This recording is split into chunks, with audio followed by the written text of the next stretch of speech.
قرآن مجید کی بہت ہی مشہور اور معروف آیت جس پہ ہر شیعہ ناز بھی کرتا ہے، جس میں خدا 3 ولایتوں کا اعلان کر رہا ہے کہ ایک میں اللہ تمہارا ولی ہوں، اللہ کے بعد اللہ کا رسول تمہارا ولی ہے، اور اللہ کے رسول کے بعد وہ صاحبان ایمان تمہارے ولی ہیں جو حالت رکوع میں زکوٰۃ دیتا ہوا نظر آ جائے۔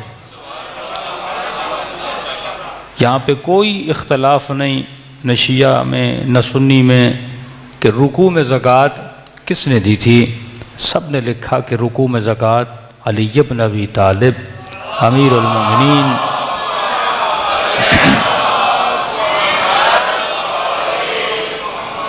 یہ قرآن کی ایک سنت ہے کہ قرآن جب بھی کسی کا تعارف کرواتا ہے تو نام لے کر نہیں کرواتا، قرآن صفت بتا کر تعارف کرواتا ہے۔ اکثر ہمارے نوجوان یہ پوچھتے ہیں یا ان سے پوچھا جاتا ہے کہ اگر رسول کے بعد 12 امام تھے تو خدا قرآن میں نام بتا دیتا۔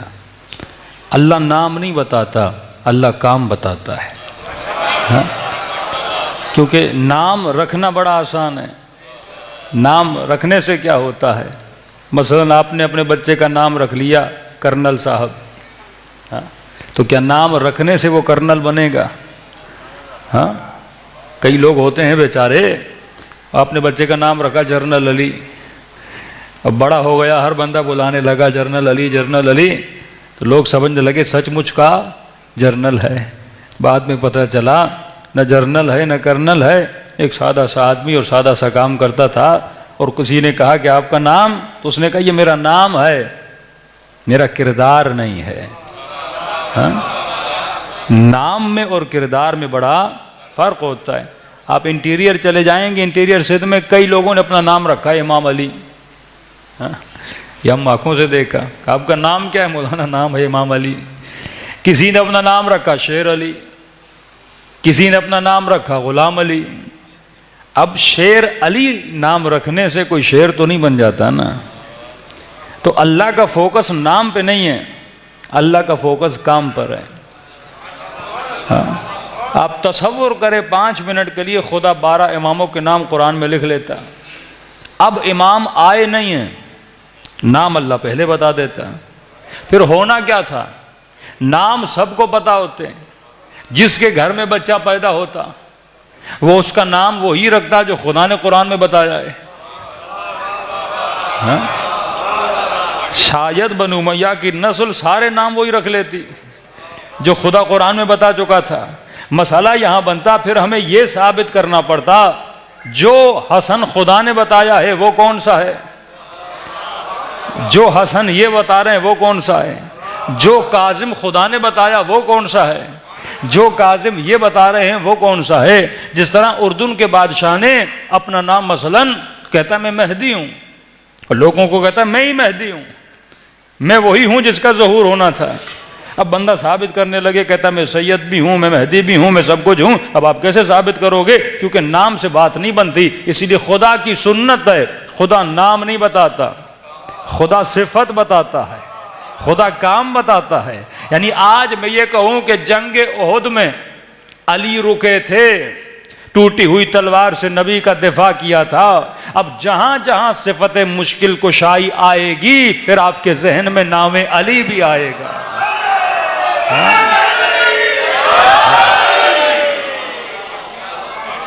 مثلاً میں کہوں بھائی علی صاحب کہاں ہیں، آپ کہیں گے مولانا کون سا علی؟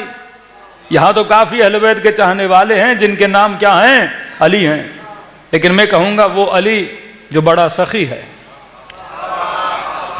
تو شاید 4-5 علیوں میں ایک علی سخاوت کے اعتبار سے مشہور ہو، اخلاق کے اعتبار سے مشہور ہو، صفات کے اعتبار سے مشہور ہو۔ تو اللہ نے کہا تمہارا ولی وہ ہے جو حالت رکوع میں زکوٰۃ دیتا ہوا نظر آ جائے۔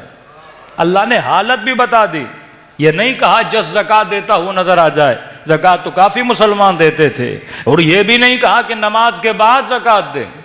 اللہ نے وہ حالت بھی بتائی، حالت رکوع میں زکوٰۃ دیتا ہوا نظر آ جائے، کیونکہ آج تک کسی زکوٰۃ یا خیرات دینے والے نے بھی یہ نہیں سوچا تھا کہ میں خیرات نماز کی حالت میں دوں۔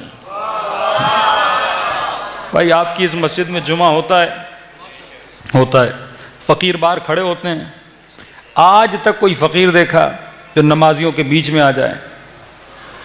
اس کو، فقیر کو بھی اتنی عقل ہے، فقیر کو بھی اتنا شعور ہے کہ نمازی ہے، نماز پڑھ رہا ہے، نماز ختم کرے گا، بھاگا تو نہیں جا رہا، نکلنا اسی مسجد کے دروازے سے ہے، دینا ہوگا تو خیرات دے دے گا، میں اس کی نماز کیوں ڈسٹرب کروں، میں نمازیوں کو کیوں ڈسٹرب کروں؟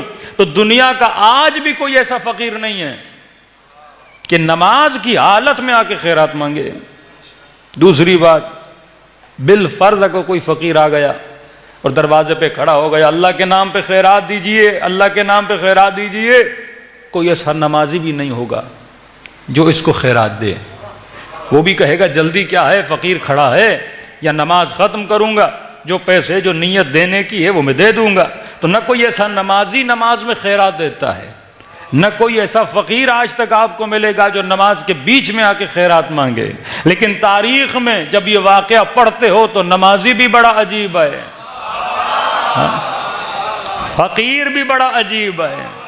میں تو کہوں لگ ایسے رہا تھا کہ فقیر نمازی کو جانتا تھا اور نمازی فقیر کو جانتا تھا۔ میرے مولا نے کہا کیسے نہ جانتا، کیونکہ دینے والا علی تھا، لینے والا جبرائیل تھا۔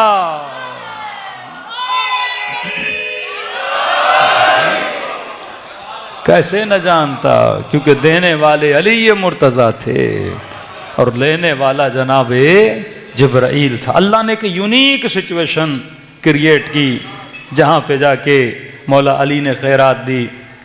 یا جیسے آپ دیکھتے ہیں کہ میدان غدیر خم میں بھی ایک عجیب سچویشن کریٹ ہوئی۔ مولانا اسحاق سے انجینئر مرزا نے یہ جوانی میں پوچھا تھا کہ بھائی کہ رسول علی کا ہاتھ بلند کیا، کہا من کنت مولا فہذا علی مولا، کہاں کیا؟ کہا شیعہ کہتے ہیں یہ اعلان ولایت ہے۔ تو انہوں نے کہا نہیں، اگر اتنا اہم واقعہ ہوتا تو رسول اسے عرفات میں بیان کرتے، جہاں سارے مسلمان موجود تھے، حج کے درمیان بیان کرتے جہاں سارے مسلمان موجود تھے۔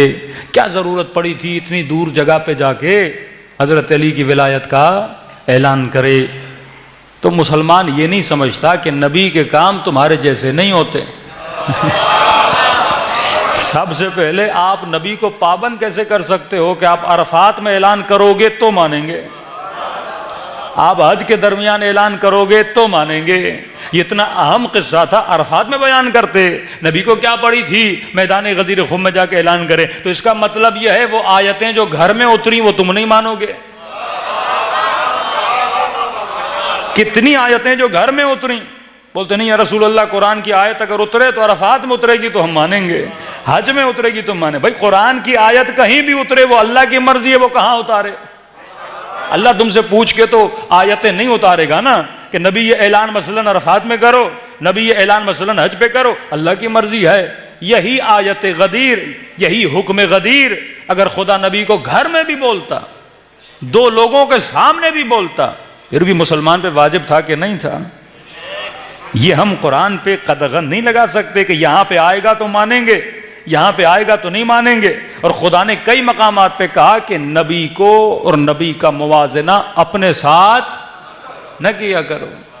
یہ آیت میں کل پڑھوں گا انشاءاللہ، سورہ مجادلہ کی آخری آیت، آپ یاد کر لیجئے۔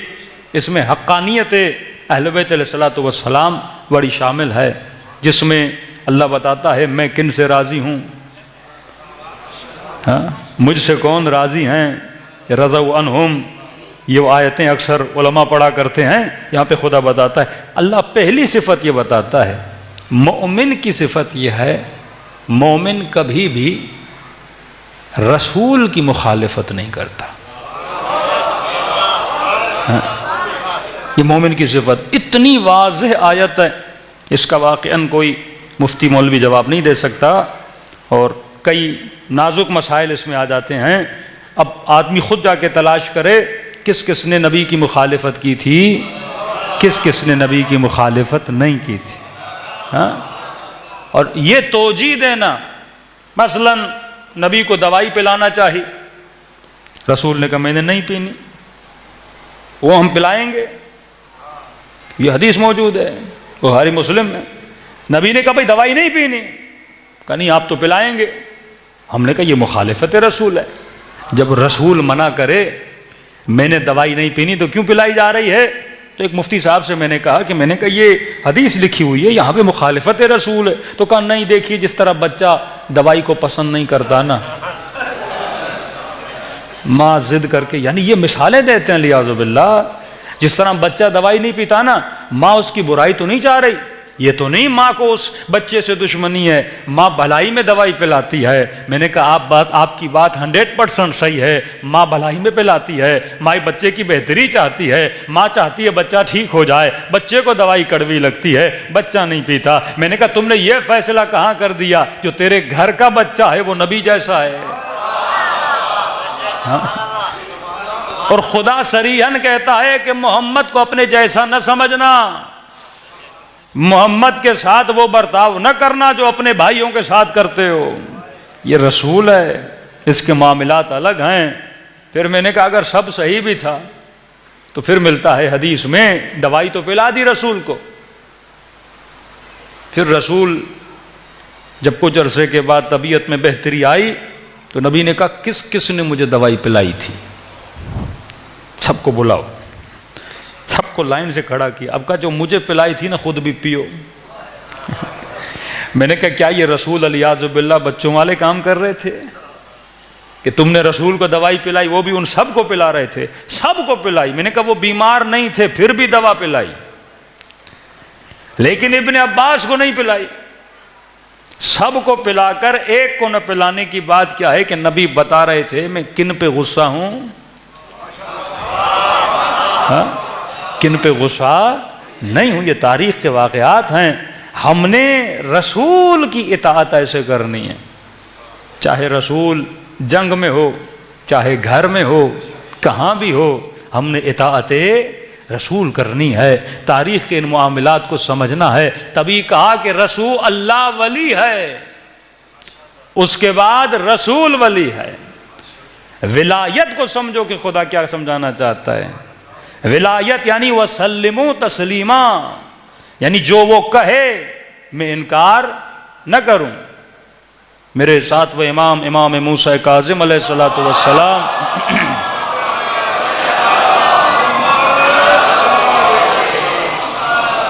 امام کے پاس ایک بوڑھی خاتون آتی ہے، کہتی مولا بیمار ہوں کیا کروں؟ امام نے کہا حکیم کے پاس چلی جاؤ. حکیم جو دے اس کی دوا لو. گئی، واپس آئی امام کے پاس، مولا حکیم کے پاس گئی ہوں. کیا ہوا؟ مولا اس نے دوا بتائی ہے. تو ہم نے تو کہا تھا حکیم کے پاس جاؤ، جو حکیم کہے کر لو. کہ مولا لیکن آپ سے پوچھنے آئی ہوں وہ دوا کھاؤں کہ نہیں کھاؤں. اطاعت کی منزل دیکھیے. امام نے کہا کون سی دوائی دی ہے؟ کہ مولا حکیم نے کہا ہے شراب پیو. امام نے کہا ہم نے تجھے پہلے ہی کہا تھا جو حکیم کہے کرو. لیکن کہا مولا مجھے حکیم کی نہیں پڑی، میرے حکیم بھی آپ ہیں، حکیم امت ہے نا اہل بیت. کہ آپ کہیں گے تو پیوں گی، آپ کہیں گے تو نہیں پیوں گی. امام نے کہا اگر حکیم کی سننی ہے سن سکتی ہو، لیکن اگر میری مرضی جاننی ہے، ہاں شاید شراب پیو تیرے درد کو تسکین ملے. لیکن فرمایا ہم اہل بیت پسند نہیں کرتے نجاست کا قطرہ بھی تیری شکم میں جائے. ہاں اگر حکیم کی مانو تو ٹھیک ہے، لیکن ہم پسند نہیں کرتے، ہم اہل بیت کو پسند نہیں ہیں. امام نے کہا کیا کرو گی؟ کہ مولا مرتی ہوں تو مر جاؤں، لیکن سنوں گی تو آپ کی. جب آپ کو ولی مانا، جب آپ کو امام مانا تو کسی اور کی کیوں سنوں گی؟ امام نے کہا اتنا مانتی ہو مجھے، اتنی اطاعت ہے میری؟ کہتے سامنے سیب پڑا تھا، اس خاتون نے سیب اٹھایا اور اپنی اطاعت کا معیار بتانا چاہتی تھی. اس نے چاقو لیا اور سیب کے 2 ٹکڑے کیے. اس بوڑھی نے آدھا ٹکڑا ایک ہاتھ میں رکھا، آدھا ٹکڑا دوسرے ہاتھ میں رکھا، کہتی ہے مولا ایک ہی درخت کا سیب ہے، 2 درخت کے نہیں ہیں، ایک ہی درخت کا سیب ہے، حلال بھی ہے، آپ کی نظروں کے سامنے میں نے خود کاٹا ہے، آدھا حصہ اس ہاتھ پہ ہے، آدھا حصہ اس ہاتھ پہ ہے، اگر آپ کہو گے نا آدھا کھاؤ حلال ہے، کھا لوں گی، اور کہو گے نا آدھا نہ کھاؤ حرام ہے، مولا پھینک دوں گی، پوچھوں گی بھی نہیں، مولا سیب تو ایک تھا۔ امام نے اپنے اصحاب کو کہا ایسے ہوتے ہیں ہمارے شیعہ، یہ ہوتی ہے اطاعت، یہ ہوتی ہے ولایت۔ تو اللہ نے 3 ولایتوں کا اعلان کیا، میں اللہ ولی، میرا رسول ولی، اور رسول کے بعد صفت بتا دی، وہ ولی جو حالت رکوع میں زکوٰۃ دیتا ہوا نظر آ جائے۔ آئے انما یرید اللہ میں بھی صفت بتا دی، کون ہے اہل بیت رسول؟ جن کو میں نے ہر طرح کی نجاست سے دور رکھا ہے، نہ نجاست ان کے قریب آتی ہے نہ یہ نجاست کے قریب جاتے ہیں۔ نام نہیں بتائے کہ اہل بیت مثلاً علی ہیں، حسن ہیں، حسین ہیں، سیدہ فاطمہ ہیں، اللہ نے کیا بتا دی؟ صفت بتا دی کہ گھبرانے کی ضرورت نہیں، میں صفت بتا کر مہر لگا رہا ہوں۔ اب کوئی غیر آنا بھی چاہے تو پہلے اس نے ثابت کرنا ہوگا کہ وہ نجاست سے دور ہے۔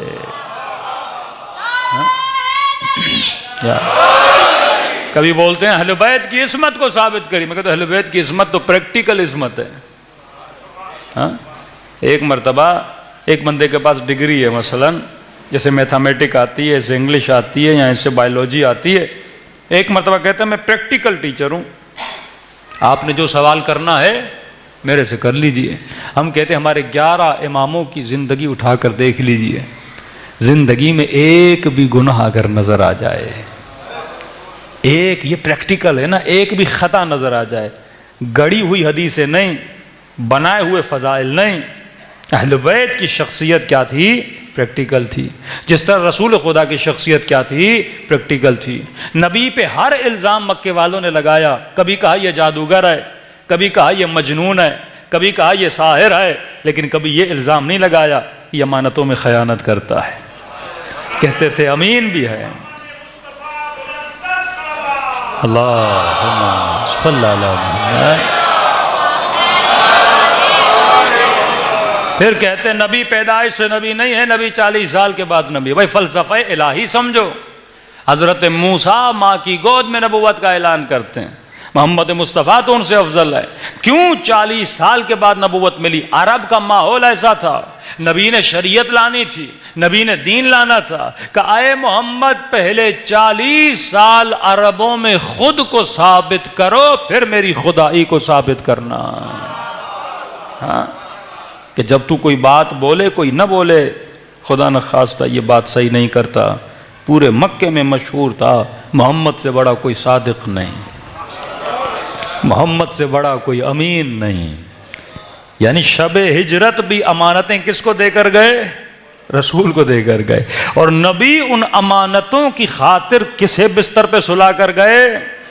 علی مرتضیٰ کو سلا کر گئے۔ ارے جب کافروں کی امانت کا امین علی ہے تو اللہ کی امانت کا بھی امین علی ہوگا نا۔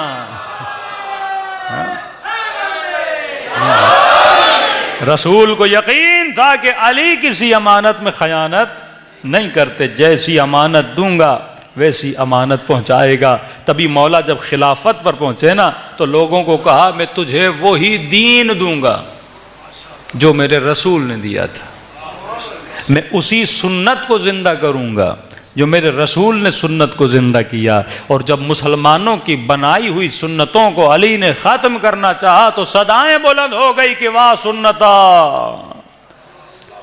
علی پچھلے حکمرانوں کی سنتوں کے خلاف اٹھ رہا ہے۔ مولا نے فرمایا میں کسی حکمران کی سنت کو زندہ کرنے کے لیے نہیں آیا، میں محمد کی سنت کو زندہ کرنے کے لیے آیا۔ ہاں، تو ہر مسلمان پہ 3 ولایتیں واجب ہیں، اللہ کی ولایت، رسول کی ولایت، اس کے بعد کس کی ولایت؟ علی بن ابی طالب۔ اچھا، ایک آیت بڑی زبردست آیت ہے، ویسے تو ہر آیت زبردست ہے، لیکن شیعوں کے عقیدے کے اعتبار سے یہ آیت بچوں کو یاد ہونی چاہیے کہ اطیعوا اللہ واطیعوا الرسول واولی الامر منکم. وہاں کا انما ولیکم اللہ والرسول، تیسرا وہ ولی، 3 ولایتیں. یہاں پر 3 اطاعتیں. اللہ کی اطاعت کرو، حکم ڈائریکٹ ہے. اطیعوا اللہ، اللہ کی اطاعت کرو، اور رسول، اور کس کی اطاعت کرو؟ اور اس کے رسول کی اطاعت کرو. تیسری اطاعت اولی الامر منکم، اولی الامر کی اطاعت کرو. مطلب جیسی اطاعت اللہ کی ویسی اس کے رسول کی، اور جیسی اطاعت رسول کی ویسی اطاعت اولی الامر کی. اب 2 اطاعتیں سب کو پتہ ہیں، 2 ولایتوں کا سب کو پتہ ہے. اللہ ولی رسول ولی کوئی اختلاف نہیں. تیسری ولایت میں اختلاف شروع ہو جاتا ہے. 2 اطاعتوں کا سب کو پتہ ہے، اللہ کی اطاعت کرنی ہے، رسول کی اطاعت کرنی ہے. تیسری اطاعت پہ سارے آ کے پریشان ہو جاتے ہیں. لیکن یہ بات تو ثابت ہے نا، ولایتیں بھی 3 ہیں، اطاعتیں بھی 3 ہیں. جب تک مسلمان یہ 3 اطاعتیں 3 ولایتوں کو نہیں مانتا تب تک اس کا ایمان کامل نہیں ہے. اب کوئی مفتی مولوی ملے نا، آپ اس سے یہ پوچھ لو یہ تیسری اطاعت کس کی ہے؟ جسے خدا نے کہا وَأُولِي الْأَمْرِ، تیسری اطاعت کس کی ہے؟ صفت بتائی، نام نہیں بتایا. اللہ نام نہیں بتاتا، اللہ صفت بتاتا ہے. صفت بتائی تاکہ تو خود جا کے ڈھونڈ یہ صفت کس کے اندر موجود ہے. کہ تیسری اطاعت ہے اولی الامر کی. واللہ کوئی جواب نہیں دیتا. قرآن کی اتنی سری آیت ہے، اللہ کی اطاعت کرو، رسول کی اطاعت کرو، اور جیسی اطاعت رسول کی اللہ کی، جیسی اولی الامر کی ویسی رسول کی اطاعت. تو پتہ ہے جواب کیا دیتے ہیں؟ جواب تو دینا پڑے گا نا. کہتے ہیں تیسری اطاعت سے مراد ہے وقت کا حاکم. اور اس آیت کو جتنا حکمرانوں نے مس یوز کیا، یعنی پچھلے زمانے کے مفتیوں نے، مولویوں نے ایک سرٹیفکیٹ دے دیا صاحبان حکومت کو. جب وہ لوگوں کو بولتے تھے یہ کام کرو اور لوگ بولتے تھے ہم نہیں کریں گے، تو بولتے تھے ہم اولی الامر ہیں، تم ہماری اطاعت نہیں کر رہے، مطلب رسول کی نہیں کر رہے، اور رسول کی نہیں کی مطلب اللہ کی نہیں کی، تو کافر ہو گیا. کسی کو مارنے کا جواز، کسی کے گھر لوٹنے کا جواز، عزتوں کو پامال کرنے کا جواز اس آیت کو بنایا گیا کہ ہم اولی الامر ہیں. قرآن کہتا ہے، مفتی نے لکھ دیا تیسری اطاعت ہے وقت کے حاکم کی اطاعت. تبھی جنرل مشرف نے جب لال مسجد پہ حملہ کیا تو لال مسجد کے مولوی کو پیغام بھیجا کہ تو نے اپنی تفسیر میں خود بیان کیا کہ اولی الامر کون ہے. انہی کا جواب ان کو سنا ہے کہ تم نے خود لکھا اولی الامر وقت کا حاکم ہے، میں حاکم ہوں، تو اولی الامر سے لڑ رہا ہے. تو اولی الامر سے لڑنا کیا ہے؟ جائز نہیں ہے. تو اس وقت پاکستان میں آپ سب کا اولی الامر کون ہے؟ ہاں، نواز شریف نہیں، اس کا بھائی ہے بندہ خدا. ہاں، جو شہباز ہے وہ اولی الامر ہے، اور جو اولی الامر کرے وہ عوام کے لیے سنت بنے. تو آپ کے اولی الامر کی نہ داڑھی ہے، مجھے پتہ نہیں کتنی ہے اس کی. تو مطلب جتنے مفتیوں نے، مولویوں نے شہباز کو اولی الامر مانا تو سب نے اپنی داڑیاں منڈوا کر حلیہ کیسا بنانا ہوگا؟ شہباز شریف جیسا. اگر وہ کچھ کہے نا، بل بڑھائے تو دینا پڑے گا، پیٹرول کی پرائس بڑھائے تو دینی پڑے گی، کیونکہ آپ ان کی تفسیروں کے مطابق اولی الامر سب نے لکھا اولی الامر وقت کا حاکم ہے. خوش نصیب ہو کہ تمہیں دامن علی ملا ہے.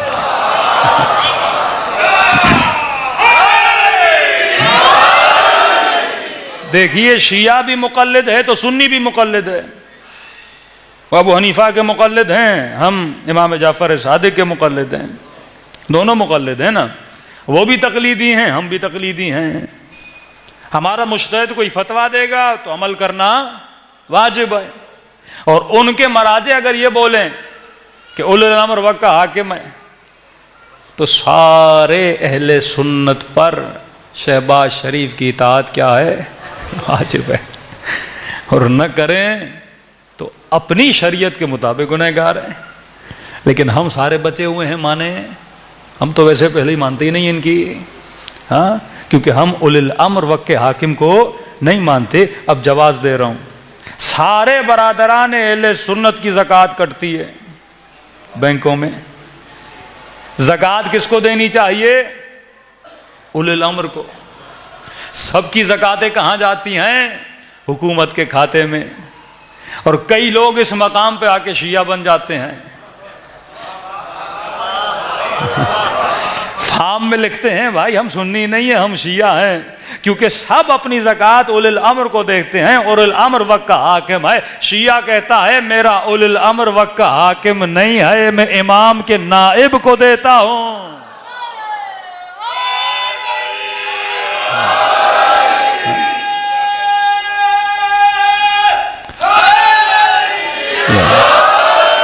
لہٰذا وہ ہماری زکوٰۃ ہو یا خمس کے صورت میں ہو، وہ کہاں جاتی ہے؟ نائب امام کی طرف جاتی ہے. ہم اپنی مرضی سے خرچ کرتے ہیں، اجازہ لیتے ہیں، اپنی عوام پہ خرچ کرتے ہیں، اپنی مسجدوں اور مدرسوں پہ خرچ کرتے ہیں. کیوں؟ کیونکہ ہم نے وقت کے حاکم کو کبھی بھی اولی الامر نہیں مانا. ہاں، حاکمیت ہے انسان کی بنائی ہوئی حاکمیت ہے، الہی حاکمیت نہیں ہے. جو اللہ کا حق ادا نہ کرے وہ میرا حق کیسے ادا کرے گا؟ جو حاکم شراب پیے، جو حاکم مجرے کروائے. ہاں، افسوس ہوتا ہے جب کہتے ہیں پاکستان کا مطلب کیا؟ لا الہ الا اللہ. اور انڈیپینڈنس ڈے پہ ناچ گانا ہوتا ہے، اسلام اور دین کی دھجیاں اڑائی جاتی ہیں، صاحبان اقتدار دیکھ رہے ہوتے ہیں. یہ کیوں ہے؟ کیونکہ جب اولی الامر فاسق ہو جائے تو امت بھی فاسق ہو جاتی ہے. جب اولی الامر فاسق ہو جائے تو قتل حسین رونما ہوتا ہے. جب اولی الامر فاسق ہو جائے تو نبی کی نواسیوں کی چادروں کی طرف ہاتھ بڑھتے ہیں. جب اولی الامر فاسق ہو جائے تو جوانان جنت کے سروں کو نو کے نیزہ پہ چڑھایا جاتا ہے. یہ نتیجہ ہے. دین بچانا چاہتے ہو تو دین فہم بنو، دین بچانا چاہتے ہو تو دین کو سمجھنے کی کوشش کرو. ایک آیت بھی انسان کو اگر صحیح سمجھ میں آ جائے اس کی زندگی بدل جاتی ہے. آج قرآن ہمارے درمیان بڑا غریب ہو چکا ہے. ہم نے قرآن کو اس طرح پڑھنے کی کوشش نہیں کی، ہم نے مفتیوں اور مولویوں کے حوالے کر دیا. بندے خدا قرآن کتاب ہدایت ہے، ہدن للمتقین ہے. کب کا ہدن للمولویین ہے، ہدن للمفتیین ہے؟ نہیں، قرآن ہدایت ہے صاحبان تقویٰ کے لیے. اگر تیرے دل میں خوف خدا ہے اٹھا قرآن اور ایک ایک آیت کا ترجمہ پڑھ، غور کر، فکر کر. خدا عوام سے بات کر رہا ہے. یہ تو ہم نے شعبے کھول دیے کہ مولوی بتائے گا، مفتی بتائے گا، وہ ایکسٹرا آرڈنری تفسیر ہوتی ہے. لیکن ظاہری قرآن تو سب کے لیے ہدایت ہے. قرآن کو پڑھ پھر تاریخ کو پڑھ. بڑا آسان ہے. یہ فیصلہ کسی مفتی اور مولوی کے ہاتھ میں نہ دے، خود فیصلہ کر. قرآن کی آیت پڑھ، اللہ ولی ہے، رسول ولی ہے، جس نے حالت رکوع میں زکوٰۃ دی وہ ولی ہے. اب جستجو کرنا خود جا کے تاریخ میں کہ رکوع میں زکوٰۃ کس نے دی تھی. کتنی سخت آیت ہے کہ یہ بھی اہل سنت کی کتاب میں موجود ہے کہ ایک یہودی نے جناب عمر کو کہا کہ اگر یہ قرآن کی آیت ہمارے پاس اتری ہوتی، کہ موجود اہل سنت کتاب میں، ہمارے پاس اتری ہوتی تو ہم اس دن جشن مناتے. عمر نے کہا کون سی آیت؟ وہی آیت غدیر، یا ایھا الرسول بلغ ما انزل الیک من ربک فإن لم تفعل فما بلغت رسالته، یا الیوم اکملت لکم دینکم واتممت علیکم نعمتی. کہ یہ جو آیت ہے نا کہ آج دین مکمل ہوا، آج میں نے نعمت کو تمام کیا. کہا عمر اگر یہ آیت ہمارے ہاں ہوتی نا کہ دین مکمل ہو گیا، اتنی بڑی بشارت، نعمت تمام ہو گئی، اتنی بڑی بشارت، ہم عید مناتے. تو اس یہودیوں کو کوئی بتاتا کہ شیعہ عید مناتے ہیں. کس بات پہ دین مکمل ہوا؟ اتنا بڑا تھریٹ خدا اپنے نبی کو دے رہا ہے کہ رسول اگر تم نے یہ کام نہ کیا گویا تم نے رسالت کا کوئی کام انجام نہ دیا. مطلب اس کام کی اتنی اہمیت تھی. یہ نہیں کہ خدا دھمکی دے رہا ہے، خدا نخواستہ اپنے رسول کو دھمکی کی بات نہیں ہے. اے حبیب اگر تم نے نہ کیا تو تیری محنتیں ضائع ہو جائیں گی، اگر تم نے نہ کیا تو قرآن کے آنے کا فائدہ ختم ہو جائے گا، اگر تم نے نہ کیا تو اسلام کا فائدہ ختم ہو جائے گا، اگر تم نے نہ کیا تو بقاء اسلام خطرے میں ہے. کون سا کام؟ علی کی ولایت کا اعلان کرو. تم دنیا سے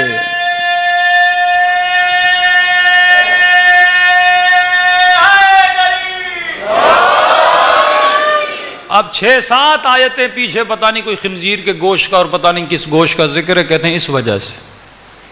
اب گوشت کے اعلان کرنے سے نہ کرنے سے دین کا کیا جائے بھائی؟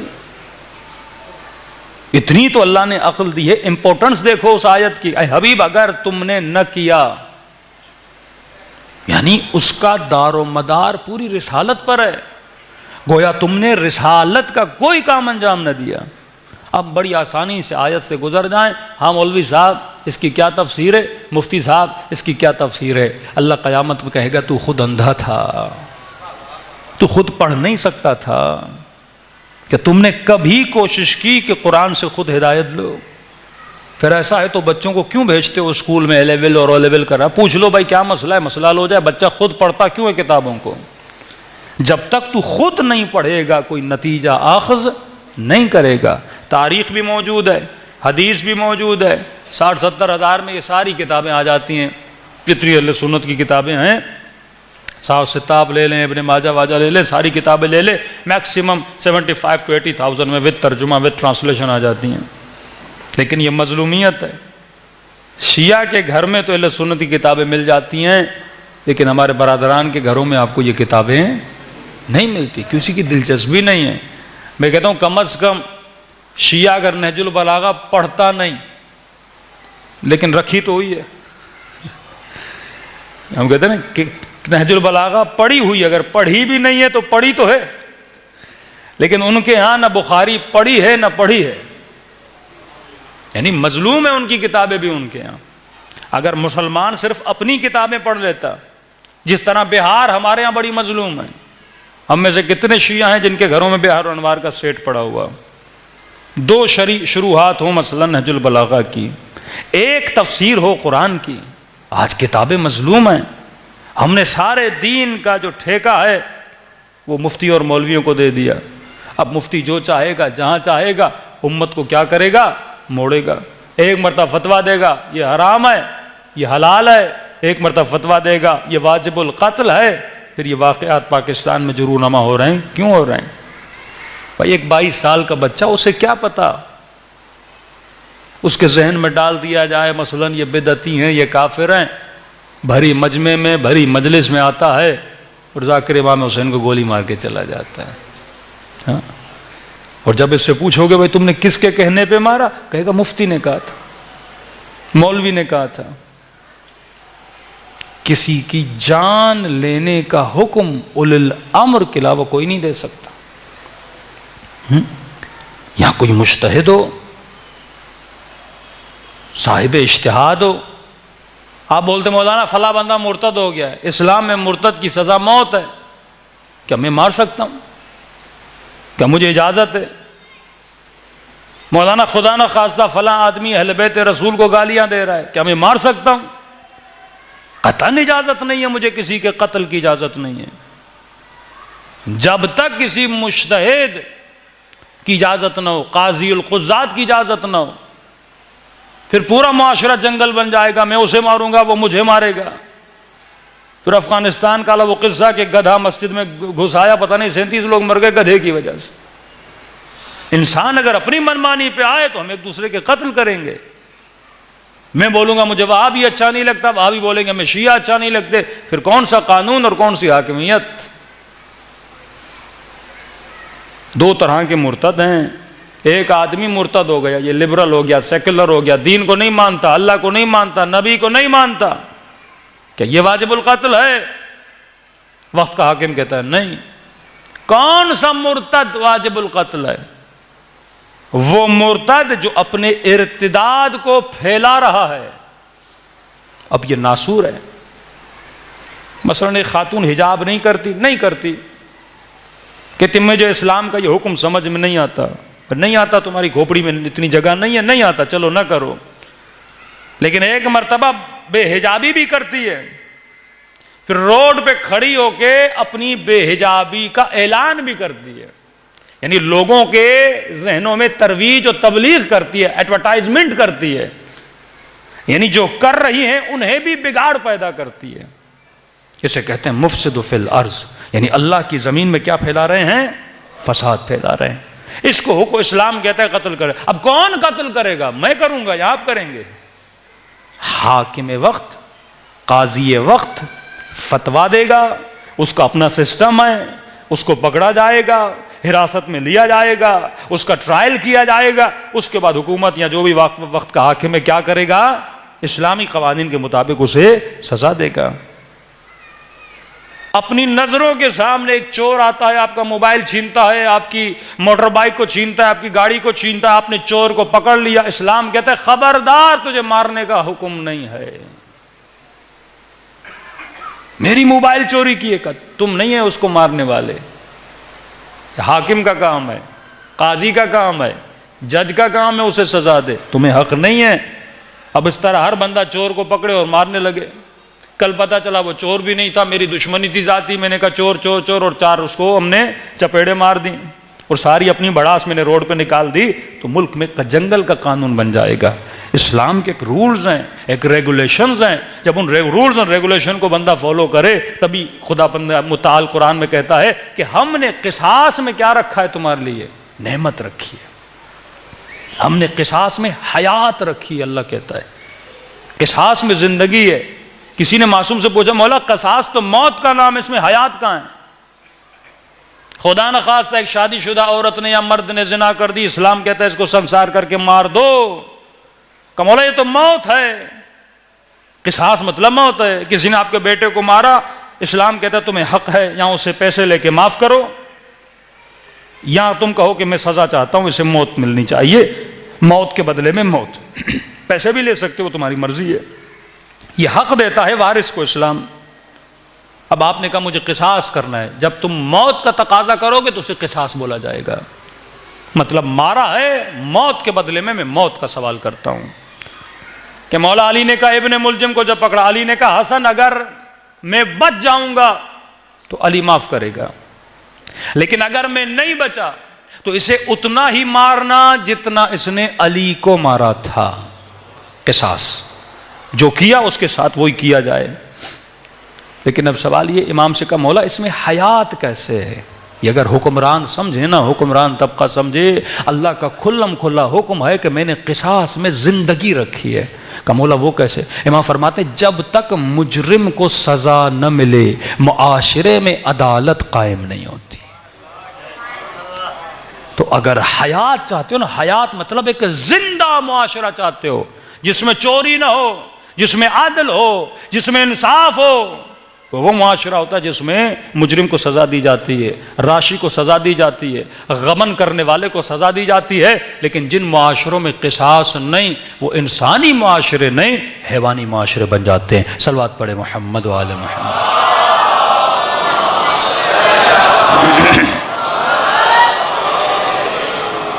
تو ہماری زندگیاں کیوں تباہ ہوتی ہیں؟ اگر مسلمان اپنی تاریخ کے پیچھے چلا جائے کہ وہ اسلام جس نے معاشرے میں امن کا پیغام لانا تھا، کہ صفائی نصف ایمان ہے، صفائی مسلمانوں میں ہے نہیں، مسلمان سچا ہوتا ہے، سچائی ہے نہیں، مسلمان چور نہیں ہوتا، واویلا ہے، بڑے عجیب عجیب قسم کی چوریاں ہیں، سب کچھ ہو رہا ہے۔ کیوں؟ بہترین دین، بہترین نبی اللہ نے ہمیں عطا کی ہے، بہترین کتاب، لیکن بہترین قوم ہم نہیں بن سکے۔ کیونکہ قوموں کو منظم نبی بناتا ہے یا امام بناتا ہے. دو ولایتوں کو مانا، تیسری ولایت کو مسلمانوں نے نہیں مانا. چلو بالفرض نبی کے بعد آپ کو 3-4 بندے بہت اچھے مل گئے، آپ کے بقول آپ نے حکمران بنا دیا. ہاں ہم اس بحث سے بھی نکل جاتے ہیں نا، لیکن اللہ نے عقل دی ہر انسان کو. مثلا جناب ابوبکر اچھے تھے، آپ نے خلیفہ بنا دیا، بہت خوب. پھر آپ کو جناب عمر ملے، آپ نے بنا دیا، بہت خوب. پھر جناب عثمان ملے، بنا دیا، بہت خوب. پھر حضرت علی ملے، آپ نے بنا دیا، بہت خوب. اب علی کے بعد سسٹم جب تک نہیں بناؤ گے، اچھے افراد 4 ملیں گے، 5 ملیں گے، 6 ملیں گے، لیکن سسٹم تو چلتا رہے گا نا. وہ کون سا سسٹم ہے جو اچھے افراد کو جنم دے؟ وہ کون سا سسٹم ہے؟ مثلا آپ کو اپنے بچے کے پڑھانے کے لیے ملیر کینٹ میں بہت اچھا ٹیچر مل گیا، بھائی کل یہ ٹیچر نہیں رہا تو دوسرے بچوں کا کیا ہوگا؟ جب تک ایجوکیشن کا سسٹم نہیں بناؤ گے، وہ پھر سسٹم افراد رہے نہ رہیں، سسٹم باقی رہتا ہے.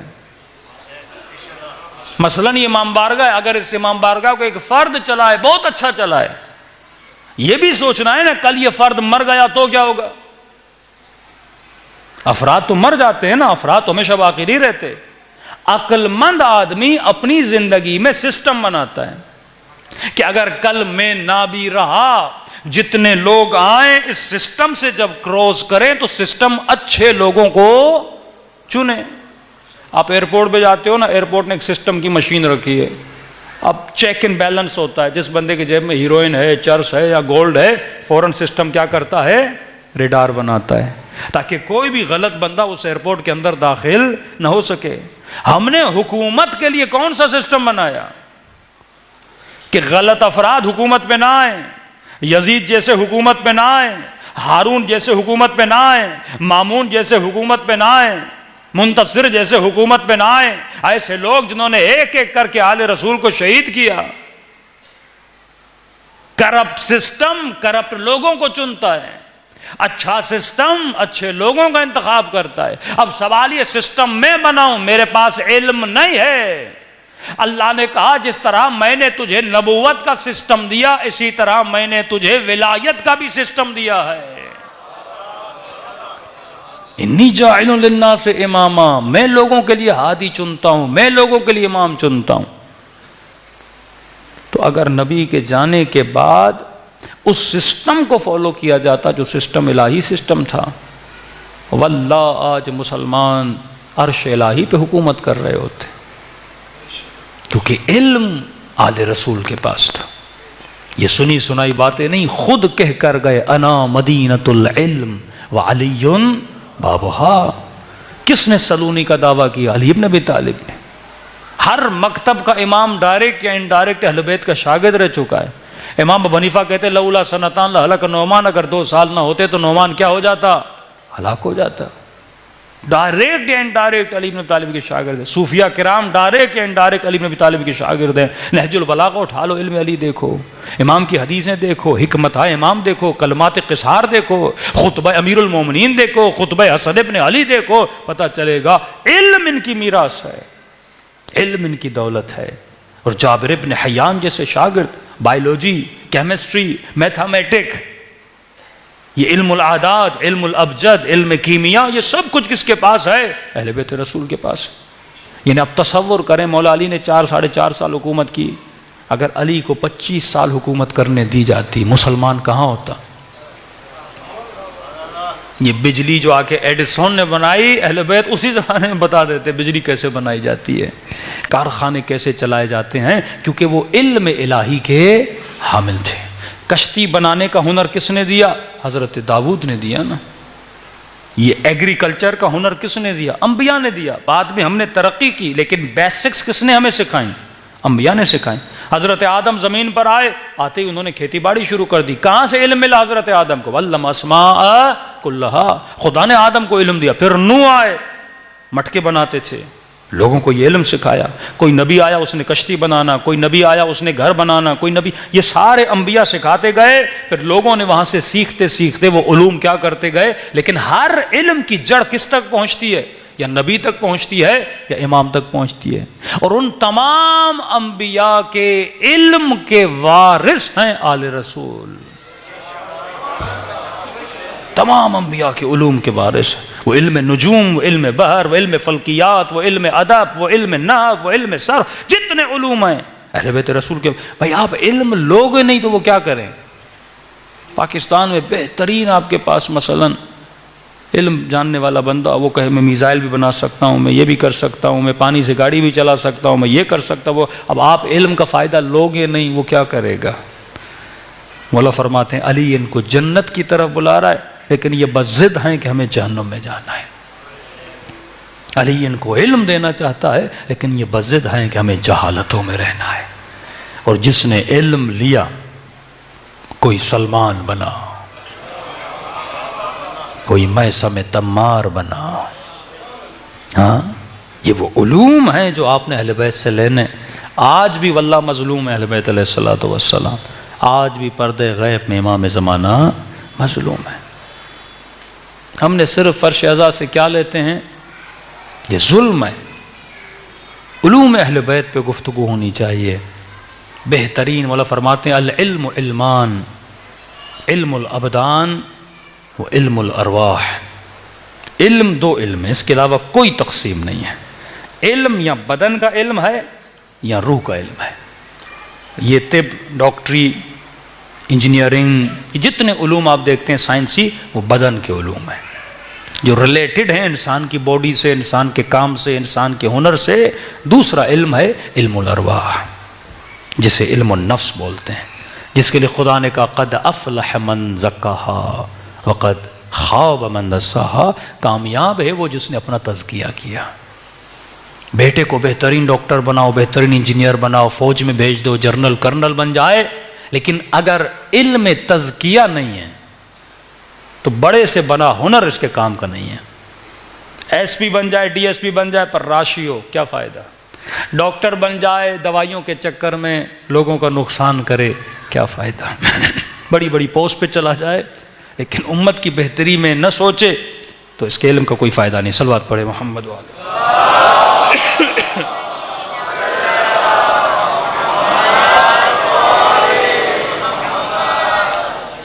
تو علم نفس پہ ہمارا بہت کم غور ہوتا ہے. اسی لیے سخت ترین جملے اہل بیت نے فرمایا اگر علم شریف کو ملے تو اس کی شرافت کو بڑھاتا ہے، اور کمینے کو ملے تو اس کی کمینگی بڑھاتا ہے. علم برا نہیں، ظرف برا ہوتا ہے.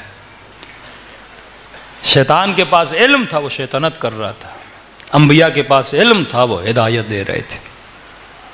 اس سے پہلے کہ اپنی اولادوں کو علم دو، وہ علم الابدان ہو یا علم النفس ہو، پہلے ان کے وجود کا تزکیہ کرو. بہترین تزکیہ کون کرتا ہے؟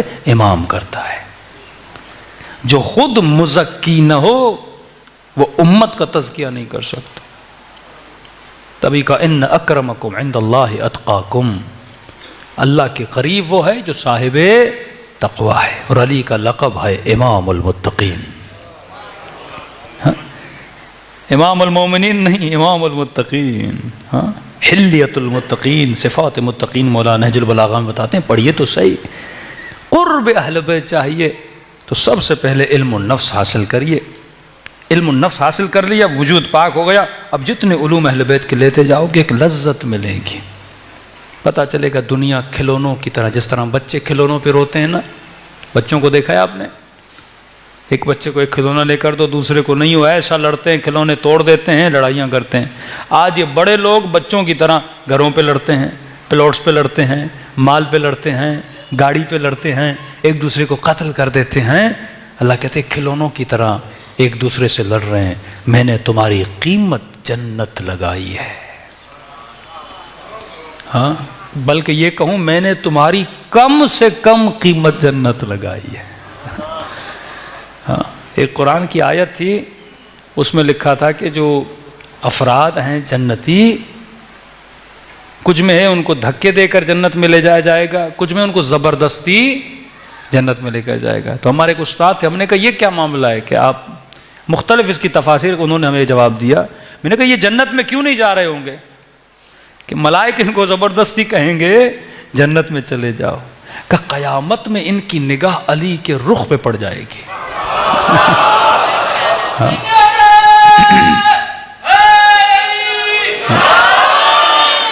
کہتے یہ علی کو چھوڑیں گے ہی نہیں، حسن و حسین کو چھوڑیں گے ہی نہیں، کہیں گے ہمیں جنت نہیں جانا، ہمیں ان کے ساتھ رہنے دو۔ تو ملائکہ ان کو زبردستی کہیں گے بھائی کہاں چلے جاؤ؟ جنت میں۔ کم سے کم قیمت جنت ہے، کم سے کم۔ اب تیرے پاس پلاٹ نہیں ہے، تیرے پاس گاڑی کچھ بھی نہ ہو، لیکن اگر تیرے پاس علی کی ولایت ہو، محبت ہو، اطاعت امیر المومنین ہو، ہر بندے نے 60-70 سال جینا، اس کے بعد مر جانا ہے۔ اب 60-70 سال میں تم نے جتنی بھی دولت بنائی لے کر تو نہیں جاؤ گے نا، غبن کیے، دھوکہ دہی کی، بہنوں کا حق کھایا، بھائیوں کا حق مارا، دنیا دنیا دنیا، کیا لے کر جاؤ گے؟ اس عذاب کو رکھ کے جاؤ گے اور نسلیں اس عذاب سے فائدہ لیتی رہیں گی۔ گناہ کسے ملتا رہے گا؟ تمہیں ملتا رہے گا۔ بچوں کو بھی دے کر جاؤ تو حلال دے کر جاؤ، نہ اپنی آخرت تباہ کرو نہ اپنے اولادوں کی آخرت تباہ کرو۔ مولا فرماتے ہیں ہمیں سمجھ نہیں آتی یہ ہیبت خدا کو دے کے ڈرتا کیوں نہیں؟ کبھی کبھی آسمانوں میں خدا ایک بجلی چمکاتا ہے نا، بندے کا دل دہل جاتا ہے، یعنی اس کی آوازوں کو میں برداشت نہیں کر سکتا۔ تصور کرو ہیبت الہی کیا ہے۔ جتنے میں نے دیکھا لوگ جہاز میں چڑھتے ہیں سب کو خدا یاد آ جاتا ہے۔ ایک خاتون ہمارے ساتھ بیٹھ، سر پہ دوپٹہ نہیں، جہاز میں جیسے اڑنے لگا اس نے سر پہ دوپٹہ ڈال دیا۔ میں نے کہا اب ڈر میں اسے خدا یاد آیا ہے، اور جیسے جہاز لینڈ کر گیا پھر دوپٹہ اتار کے پھر وہی حرکتیں اور وہی کام۔ ایک جہاز تھا، ہم نے خود دیکھا تھا، مشہد میں تھے، اصفہان سے آ رہا تھا، اس کو آگ لگ گئی تھی، ہوا میں تھا، ہم نے خود دیکھا، الحمدللہ صحیح سالم اتر گیا، تو اس کے ایک پر کو آگ لگ گئی۔ انہوں نے بہت جلدی سے تیزی کر کے انہوں نے جہاز کو لینڈ کر لیا۔ اس جہاز میں ایک مولانا تھے، کہہ رہے مولانا ہم بھی تھے، بڑی کیفیت تھی جہاز میں، قیامت کا منظر تھا۔ اب سارے کھڑکیوں سے دیکھ رہے ہیں، پر کو کیا لگ گئی؟ آگ لگ گئی۔ کہہ رہا جتنی بے دین خواتین تھی نا اس جہاز میں، وہ انہوں نے سرخیاں صاف کر دی، میک اپ صاف کر دیے، سر پہ دوپٹے آ گئے، ہاتھ میں تسبیح آ گئے، کہ جہاز سے چڑھنے سے پہلے مولوی ان کو اچھا ہی نہیں لگتا تھا، کہ اب جو آگ لگی سارے کہہ رہے مولانا میرے پاس آ گئے، مولوی صاحب دعا کرو اللہ بچا لے، نیک ہو جائیں گی، اب نماز پڑھیں گی، اب یہ نہیں کریں گی، وہ نہیں کریں گی۔ میں نے کہا انشاءاللہ اللہ خیر کرے گا، کہ مولانا جیسے جہاز اترا نا پھر واش روم میں وہی سرخی ورخی لگا کے پھر یہ آئی اور گئی۔ یہ انسان کا حال ہے۔ مطلب جب تک ڈنڈا نہ ہو، جب تک ڈر نہ ہو، بندہ سدھرتا ہی نہیں ہے۔ بیمار ہوتا ہے، خدایا شفا دے شفا دے، یہاں ٹھیک ہوا پھر بندہ وہی بن جاتا ہے۔ عجیب شیطان صفتی اس انسان کے اندر ہے کہ جب اللہ کہتا ہے جب تنگی میں ڈالتا ہوں مجھے یاد کرتے ہو، جب تھوڑا تمہیں چھوڑتا ہوں پھر کفران نعمت کرتے ہو، بالآخر تجھے پتا ہے تجھے مرنا ہے، مٹی کے منوں کچھ بھی نہیں لے کر جاؤ گے۔ بینک میں 100 کروڑ ہیں، کتنا کھاؤ گے 100 کروڑ سے؟ 50 کروڑ سے کتنا کھاؤ گے؟ بھائی میکسیمم اپنے منتھلی خرچ لکھ دو کتنا ہے۔ بہت ہیلدی زندگی بندہ گزارے تو مہینے میں 4 لاکھ 5 لاکھ، اس سے زیادہ تو نہیں ہے۔ اب ملٹی پلائی کرو، اگر 60 سال زندہ رہو گے، ابھی 40 کے ہو، 40 مائنس کر دو 40، کتنا چاہیے تجھے؟ لیکن حرص دیکھو، بندہ 7 نسلوں کے لیے جمع کرتا ہے، 6 نسلوں کے لیے جمع کرتا ہے۔ الذی جمع مالہ وعددہ، اللہ کہتا ہے ایسے بندوں کو، ان کے جسموں کو میں جہنم کی ایندھن بنا دیتا ہوں، جنہوں نے صرف نگاہ دنیا پہ رکھی ہے۔ مال بناؤ علی کی طرح، لیکن سوچ رکھو علی والی۔ ہاں، مولا محنت کرتے تھے، اتنے پیسے بناتے تھے، مولا کا خزانچی کہتا ہے جو حساب و کتاب کرنے والا، کہ علی ایک مہینے میں پتہ نہیں 20 سے 21 ہزار درہم راہ خدا میں دیتے تھے۔ بڑا پیسہ کماتے تھے مولا، کنویں کودتے تھے، کھیتی باڑی کرتے تھے، مولا کے اپنے باغ تھے، محنت کر کے علی نے بنایا، یہ نہیں کہ اعجاز الہی سے منگوایا، نہیں، مولا نے خود اپنی محنت کی، اتنا پیسہ جمع کیا، کہ ہفتے میں یا مہینے میں 20-21 ہزار درہم فقیروں کو اعلان کرتے تھے اور مولا علی لوگوں کی مدد کرتے تھے. تو مولا کا خزانچی جو اکاؤنٹنٹ تھا وہ مولا کو کہنے لگا کہ یا علی تھوڑا ہاتھ ہلکا رکھیے، کہیں ایسے نہ ہو پیسے ختم ہی ہو جائیں. تو امام نے کہا اللہ تجھ جیسے خزانچی کو پھر پیدا ہی نہ کرے.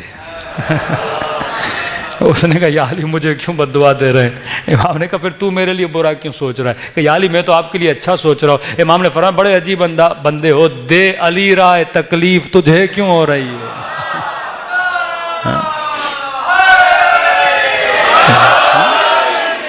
فرماتا یہی تو فرق ہے تیری سوچ میں اور علی بن ابی طالب کی سوچ میں ضائع نہیں کر رہا. علی وہاں پہ اپنا وزن بڑھا رہا ہے. ہاں قرآن کی آیت من ثقلت موازینو فہو فی عیشۃ راضیہ، جس کا وزن وہاں زیادہ ہوگا اللہ کہتا ہے ایسا عیش کرے گا جس عیش میں وہ راضی ہوگا. اب اس کی تشریح بھی بڑی پیاری ہے کہ عیش میں راضی ہونا یہ آخرت کا کمال ہے، کیونکہ دنیا کا کوئی عیش بندے کو راضی نہیں کرتا. بڑی سی بڑی عیاشیاں کر لو نا، 2 دن کہتا ہے اس سے مزید عیاشی ہو، اس سے مزید عیاشی ہو، بندہ کسی عیاشی سے راضی نہیں ہوتا. اللہ کہتے ہیں قیامت میں وہ عیش کرو گے جس عیش سے راضی ہو جاؤ گے. ہاں وہ آخرت ہے. یؤمنون بالغیب، جو غیب پہ ایمان رکھتے ہیں. کربلا منزل یقین کا نام ہے. 2 طرح کے لشکر تھے کربلا میں، کچھ وہ جو جسموں کو بچا رہے تھے، کچھ وہ جو جسموں کو کٹوا رہے تھے. مطلب امام نے بتایا جسم کی کوئی ویلیو نہیں، یہ مٹی میں بھی مل سکتا ہے، یہ تلوار سے اور نیزے سے اور اس سے بھی اپنی جان گوا سکتا ہے. قیمت تیری ہے تو جان کس کے لیے دے رہا ہے، کس پہ قربان کر رہا ہے. میں صرف کہتا ہوں 2 منٹ کے لیے سوچیں، اس پہ میں کل بات کروں گا. 2 منٹ کے لیے سوچیں کتنی قیمت ہوگی اس چیز کی جس پہ حسین جیسے امام نے اپنا سر قربان کیا. کیونکہ امام حسین کی کیا ویلیو ہے اور کیا اسٹیٹس ہے یہ آپ سب کو پتہ ہے. کیا قیمت ہے حسین ابن علی کی، جنت کی جوانوں کے سردار، قسیم النار والجنت کے بیٹے، جو دعا کرے تو خدا بندے کو جنتی بنا دے. کتنی قیمتی چیز ہوگی جس پہ حسین قربان ہو رہے ہیں، جس پہ عباس قربان ہو رہے ہیں، جس پہ بی بی زینب کی چادر قربان ہو رہی ہے، جس پہ سکینہ کا بچپنا قربان ہو رہا ہے، جس پہ رباب کی ننھی گود قربان ہو رہی ہے. ہاں اس چیز کا نام ہے دین. ان الدین عند اللہ الاسلام. دین ہے تو لوگوں کی زندگی ہے، دین نہیں تو آج جو پاکستان کا معاشرہ دیکھ رہے ایک بے دینی کا معاشرہ، پوری دنیا کا معاشرہ دیکھیں، ڈے بائی ڈے انسان انحطاط میں جا رہا ہے. ٹیکنالوجی میں ترقی کرتا جا رہا ہے، اخلاقیات میں، انسانیت میں گرتا جا رہا ہے. کہ آج یہ وقت آ گیا کہ مرد مرد سے شادی کرنے کا خواہش مند ہے، عورت عورت سے شادی کرنے کی خواہش مند ہے. جرمنی میں 20 دن پہلے جلوس نکلا کہ ہمیں اجازت دی جائے کہ انسان اور حیوان آپس میں شادی کریں، لیگلائز کیا جائے اس کو، marriage between human and animal. یہ انسان یہاں کی، وہ انسان جس نے جہاز بنایا، جو ٹیکنالوجی میں کہتا ہے میرا ٹکر کسی کے ساتھ نہیں ہے، اتنا میں آگے نکل چکا ہوں، اور جب گرتا ہے نا، کیونکہ یہ جسم کا پجاری تو بنا، یہ روح کو بھول گیا، اپنی حقیقت کو بھول گیا، ظاہر پرست بنا. امام نے کہا آؤ کربلا میں، جسم تجھے کچلتا ہوا نظر آئے گا کربلا میں. کہا 1 رات کی مہلت مانگو عباس. مولا اس 1 رات میں کیا کریں گے؟ بیٹیوں سے ملیں گے، بہنوں سے ملیں گے، بیویوں کے ساتھ بیٹھیں گے. کہ نہیں عباس، اس 1 رات میں نے تسبیح خدا کرنی ہے. روح، جسم تو ویسے ختم ہو جانا ہے، مٹی میں مل جائے گا، اس سے بہتر ہے شہادت کی موت ملے. حسین نے اپنے خون سے دین کے درخت کی آبیاری کی۔ اب سمجھو اس درخت کی قیمت کیا ہے، جس درخت کی بقا کے لیے لاکھوں جوانوں نے اپنی زندگیاں دی۔ 2.5 لاکھ کے قریب نوجوان شہید ہوئے ایران میں، کسی مولوی کی حکومت کو بچانے کے لیے نہیں، دین کی بقا کے لیے۔ آج مسئلہ دین کا ہے اور کچھ بھی نہیں ہے۔ آج آپ بولو ہم پاکستان کے اندر اسلامی نظام کو مضبوط کریں گے، اسلامی قوانین و شرعی قوانین کو مضبوط کریں گے، دیکھیے آپ کا کیا حشر کیا جاتا ہے اور حال کیا جاتا ہے۔ تبھی آپ کا ہر حکمران بولتا ہے ہم لبرل ہیں، ہم لبرل ہیں۔ خان بولتا ہے میں ہیومنسٹ ہوں، نواز شریف بولتا ہے میں لبرل ہوں، مشرف بولتا تھا میں لبرل ہوں، وہ تھوڑا اور آگے جاتا تھا کہتا تھا ہم سیکولر بھی ہیں۔ کوئی نہیں بولے گا ہم اسلامی ہیں، ہم ریلیجس ہیں۔ نام رکھ دیا حکومت اسلامی کیونکہ نہیں پسند کرتے وہ۔ جنگ یہی ہے، بقاء دین کا نہیں، دین نہیں۔ سیکولرزم یعنی اپنا حلیہ ایسا نہ بناؤ جس میں رنگ دین آئے۔ انڈیا میں آج بچیوں کو اسکولوں میں مسئلہ ہے، کہتی ہیں ایگزام دینے جاتی ہیں ہمارے دوپٹے اتار، یا ایگزام دیں یا سر پہ دوپٹہ رکھیں۔ بھائی کیوں نہیں رکھنے دے رہے؟ میری چوائس ہے کہ نہیں، دوپٹے میں رنگ دین ہے۔ کوئی بھی ایسا کام جس میں رنگ دین ہو۔ کسی کراچی میں ایک انگلش سینٹر تھا، میں جب بچہ تھا وہاں پڑھنے جاتا تھا، ہاتھ میں انگوٹھی تھی، انہوں نے کہا انگوٹھی اتار دیجیے، ہمیں سمجھ نہیں آتا انگوٹھی کیوں اتروا رہے ہو۔ آج بھی شاید ہو کہ نہ ہو بعض سینٹرز میں، کڑا اتار دو، انگوٹھی اتار دو، تم سے رنگ دین نظر نہیں آنا چاہیے، سب سیم سیم دکھو۔ اور جا جا کے آگے اس نہج پہ آپ کی نسلوں کو لایا جائے گا۔ دین صرف گھر میں، باہر نہیں۔ باہر خاتون نکلے سر بھی ننگا ہو، بالکل ایسے لگے جیسے سیکولر، میرا کسی دین وین سے تعلق نہیں ہے، کوئی رنگ نظر نہیں آنا چاہیے، تم سب ایک رنگ میں نظر آنے چاہو۔ ہاں گھر جاؤ نماز پڑھو، گھر کے اندر جاؤ ماتم کرو، گھر کے اندر جاؤ عزاداری کرو، باہر رنگ دین نہیں ہونا چاہیے۔ یہی سوچ نظام طاغوت کی ہے، جو ظہور امام سے پہلے اس سوچ کو اتنا ڈیولپ کیا جائے گا کہ آخری زمانے میں دیندار عورت اور دیندار مرد کا چلنا ایسے ہوگا جیسے آگ کا انگارہ ہاتھ پہ رکھا جائے۔ ایمان کو تلاش کرنا ایسے ہوگا جیسے کالے پتھر پر کالی چونٹی چلے اور اندھیری رات میں اس چونٹی کو ڈھونڈ پاؤ۔ ہم نے اپنی آنکھوں سے ایسے کئی سیکولر میں نے شیعہ دیکھے، نہ بیوی حجاب کرتی ہے، نہ بیٹا کچھ دینی عمل کرتا ہے، مجلسوں میں آتے ہیں، تہوار بن گیا، مجلس ایک تہوار ہے، ایک دینی ایکٹیویٹی، ایک فیسٹیول ہے کہ میں آؤں گا مناؤں گا کیونکہ میں نسلی شیعہ ہوں۔ بھائی دین کیوں نہیں تمہاری زندگی میں؟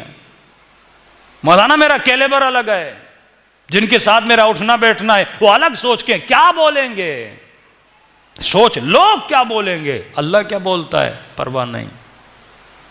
حسین نے کہا دنیا جو بھی بولے لیکن اے خدا رضن بالرضاک و تسلیما لامرک، حسین نگاہ تجھ پہ رکھے ہوا ہے، اگر تو حسین سے راضی ہے تو حسین بھی راضی ہے۔ رضا الہی لوگ کیا دیتے ہیں؟ پیسہ، دولت، جاہ، مقام۔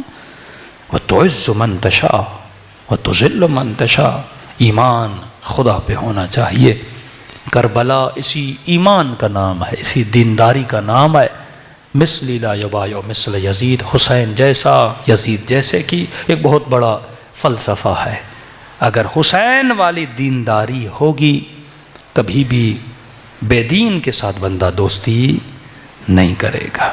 یہ جنگ چلتی رہے گی تا قیامت چلتی رہے گی، اور دین کی حفاظت کا ذمہ خدا نے لیا ہے، امام زمانہ نے لیا ہے۔ دنیا کتنی بھی کوششیں کرے لیکن کبھی امام وقت کا مقابلہ نہیں کر سکتی۔ اللہ ہمیں ادنا سا سپاہی بنائے حجت خدا کا، کہ ہم دفاع دین، دفاع مذہب کے لیے۔ یہ کیوں مسلمانوں کو فرقوں میں، مذہبوں میں بانٹ دیا؟ ہاں آج شیعہ کچھ کرے فوراً فتویٰ آتا ہے، یعنی شخصیت پرست ٹولے بن چکے ہیں ہم، لیکن سر عام الہی حدود کو پامال کیا جاتا ہے، کوئی نہیں بولتا۔ غیرت دینی لوگوں کی ختم ہو چکی ہے۔ قیامت میں خدا روزے نماز کا سوال نہیں کرے گا، دین کا پوچھے گا۔ نماز تم نے دینی سوچ میں رہ کر پڑھی تو نماز ہے، لیکن اگر دینی سوچ نہیں تھی تیرے اندر اور تو نمازیں روزے کرتا رہا، ایسا کوئی فائدہ نہیں۔ کئی حکمران ہیں جو سال میں عمرے کرنے جاتے ہیں، یہ سیاسی عمرے ہیں، یہ اللہ کے لیے نہیں ہیں، یہ اپنی ذات کے لیے ہیں۔ ہاں، حج اور عمرہ وہ ہو جو خالصتاً پروردگار عالم کے لیے کیا جائے۔ شکر خدا کرے کہ خدا نے حسین جیسا امام دیا، ایسے رول ماڈل دیے جو واللہ دنیا کے پاس نہیں ہے۔ تبھی فرمایا کہ اگر مچھر کے پر کے برابر بھی آنکھوں سے آنسو نکلے، مچھر کے پر کے برابر بھی، تو خدا اس خلوص والا آنسو ہو، حور والا آنسو ہو، پوری جہنم کی آگ کو بجھانے کی طاقت رکھتا ہے۔ ہاں، شکر خدا کرے امام حسین کے ماننے والے دلوں کی سختی کو حسین کے غم کے آنسوؤں سے نرم کریں، اس کے بعد جو بیج بوئیں گے انشاءاللہ وہ تنو من درخت بنے گا اور انسان کی ایمان کو مضبوط کرے گا۔ دلوں کو کربلا لے کر چلیں، سب مل کے اپنے مظلوم آقا کو سلام پیش کریں۔ وقت بہت ہو چکا ہے، چند جملے مصائب کے تاکہ دلوں کو منور کریں ذکر محمد اور آل محمد سے۔ السلام علی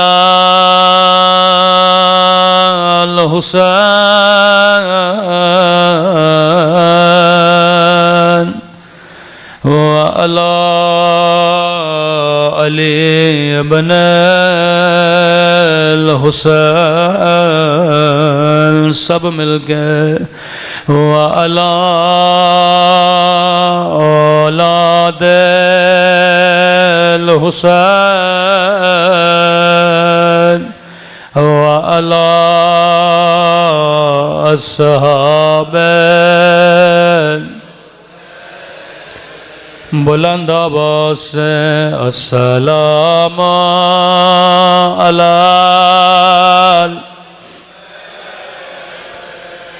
وعلی علی ابن وعلی اولاد الحسین وعلی اصحاب، سب مل کے السلام علی وعلی علی ابن وعلی اولاد الحسین وعلی اصحاب۔ میرا سلام ہو زینب کی لٹی ہوئی چادر پہ،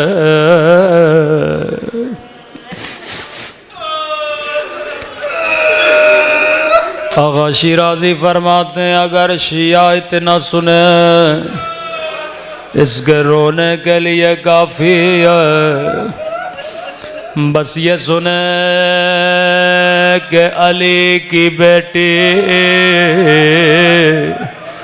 اور شرابی کا دربار، یہ اس کے رونے کے لیے کافی ہے۔ اگر رونا نہ آئے یا اس نے علی کی غیرت کو نہیں سمجھا، یا زینب کے حیا کو نہیں سمجھا۔ آپ محرم میں ہر نوے خاں کا نوہ سنتے ہو، میری عادت ہے مصائب کے شروع میں امام زمانہ کا نوحہ پڑھتا ہوں۔ جب بھی دل کرے رونے کا، رات کے اندھیروں میں زیارت ناہیہ پڑھا کرو۔ اس زیارت میں بڑے مصائب کے جملے گئے جو میرے امام زمانہ نے بیان کیے، سنیں گے کیسے اپنے جد کی مصیبت کو یاد کر کے روتے ہیں۔ فرماتے مومن تو پانی روتا ہے لیکن تیرا امام زمانہ خون روتا ہے۔ فرمایا میرا سلام ہو ان زخمی کلائیوں پہ جنہیں پس گردن باندھا گیا تھا۔ میں نے بڑا سوچا میرے مولا نے زخمی کلائیوں کو کیوں یاد کیا۔ کربلا میں تو بڑے بڑے مصائب آئے، جب میں نے روایت پڑھی تو سمجھ میں آیا۔ راوی کہتا ہے 11 محرم کا زینب اونٹ سے ایسے گرے جیسے عباس گھوڑے سے گرے تھے۔ شاید کوئی مومن کہ مولانا میری سمجھ میں نہیں آیا، عباس کے تو بازو سلامت نہیں تھے، زینب کے تو بازو سلامت تھے۔ میں نے کہا جواب میں نہیں دوں گا۔ امام زمانہ فرماتے ہیں میرا سلام ہو میری ان پھپھیوں پہ او جن کے ہاتھ ان کی گردنوں سے بندھے تھے۔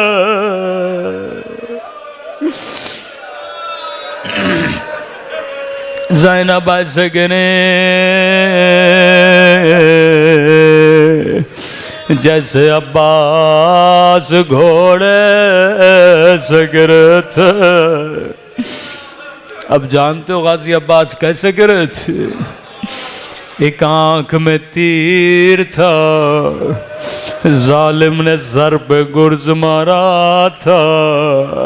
فرمایا عزادارو جب کوئی گھوڑے سے گرتا ہے اپنے بازوؤں سے سہارا لیتا ہے، میرے بازو سلامت نہیں تھے، میں منہ کے بل زمین پہ گرا۔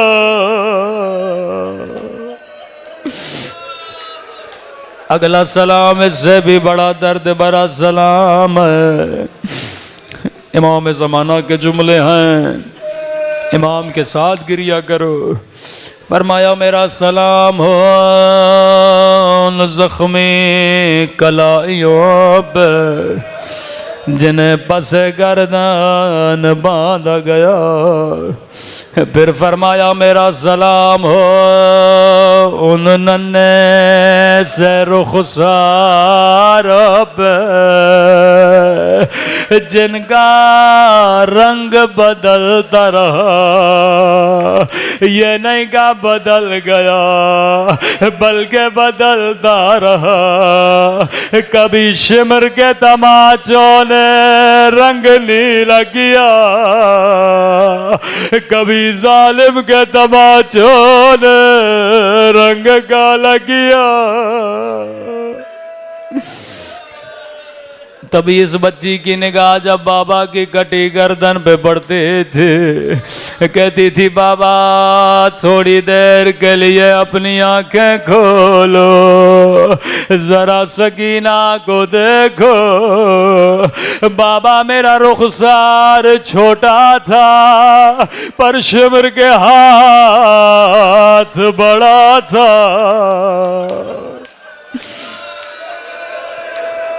آخری سلام اور زحمت کو تمام کرو۔ فرمایا میرا سلام ہو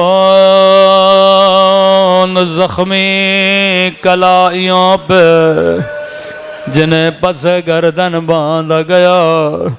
میرا سلام ہو ان ننھے سے رخساروں پہ جن کا رنگ بدلتا رہا۔ اب فرمایا میرا سلام ہو ان زخمی ہونٹوں پہ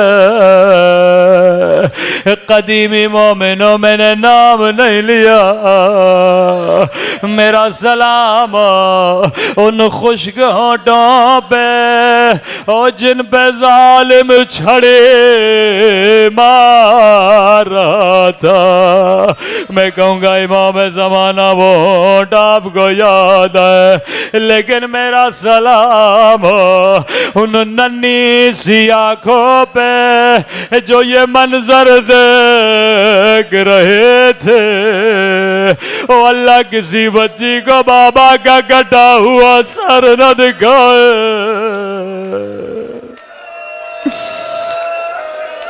الا لعنت اللہ علی القوم الظالمین۔ اے خدا تجھے سکینہ کی یتیمی، بی بی زینب کی اسیری، حسین مولا کی مظلومیت کا واسطہ ہمارے آقا امام زمانہ کا ظہور فرما، ہم سب کو مولا کے عوام انصار میں شریک فرما، ہم سب کے صغیرہ کبیرہ گناہ معاف فرما۔ آج کے گریے کا واسطہ ہمیں قبر و قیامت کے رونے سے بچا، ہم سب کو شفاعت امام حسین نصیب فرما۔